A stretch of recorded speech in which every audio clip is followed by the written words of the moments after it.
কেমন হবে কিয়ামতের আগের শেষ রমজান, কি ঘটবে সেদিন? সেই রমজানের মধ্যে আকাশ থেকে শোনা যাবে একটি বিকট শব্দ, কিন্তু সেটা কিসের শব্দ হবে? পৃথিবীতে ওই রমজান মাসটি আসার পরে পৃথিবী চলে যাবে ধ্বংসের মুখে। হ্যাঁ ঠিক, সেই রমজানের পরেই আসবে কিয়ামত। তবে সেই রমজানের আলামত কি? কবেই বা আসতে পারে উক্ত রমজান মাসটি? গবেষকরা কিভাবে নিশ্চিত হবে যে এটাই শেষ রমজান? প্রিয় দর্শক, আপনি একজন মুসলিম হলে ভিডিওটাকে কখনোই এড়িয়ে যাবেন না এবং ছড়িয়ে দিবেন সকল মুসলিম ভাই ও বোনদের মধ্যে।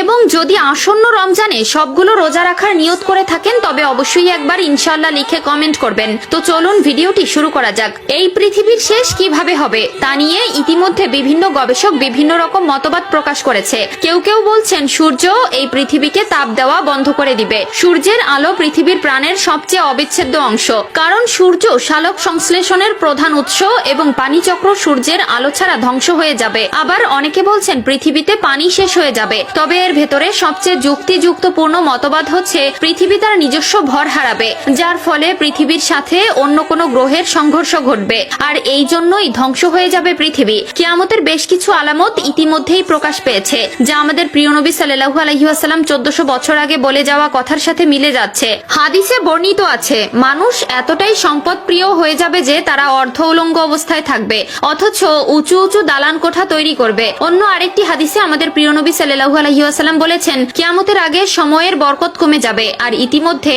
এই সকল আলামত প্রকাশ পেতে শুরু করেছে। প্রিয় দর্শক, চলুন জেনে আসি কিয়ামতের আগে শেষ রমজান কেমন হবে, আর এটাই যে শেষ রমজান তা কিভাবে গবেষকরা বুঝতে পারবে। কিয়ামতের আগের রমজানে এক বিশেষ নিদর্শন দেখা যাবে। আকাশে বিকট জোরে শব্দ হবে, যাতে করে 100 জনের ভেতর 70 জন মানুষ বধির হয়ে যাবে, অর্থাৎ তারা আর কানে শুনতে পাবে না। নুহাইবুন হাম্মাদ তার কিতাবুল ফিতানের একটি হাদিসে বলেছেন, একবার নবী করিম সাল্লাল্লাহু আলাইহি ওয়াসাল্লাম বলেছেন, কিয়ামতের আগে যে রমজান আসবে তখন সেই রমজানের ভেতরে যে কোনো একদিন তারা বিকট জোরে শব্দ শুনতে পাবে। এই আওয়াজ এতটাই রহস্যময় এবং ভয়ঙ্কর হবে যে মানুষ এবং অন্যান্য প্রাণীরা ভয়ে আর এক সপ্তাহের বেশি ঘর থেকে বের হবে না, এবং পৃথিবীর সকল গবেষকরা এই আওয়াজের উৎস খোঁজার চেষ্টা করবে, কিন্তু তারা সেই আওয়াজের কোনো প্রকার কোনো উৎস খুঁজে পাবে না। সেই রমজানের পর থেকেই মানুষ তাদের খাদ্য চাহিদা পূরণ করার জন্য আগামী 1 বছরের খাবার জমা করে রাখবে, কারণ সেই বিকট আওয়াজের পরে পৃথিবীতে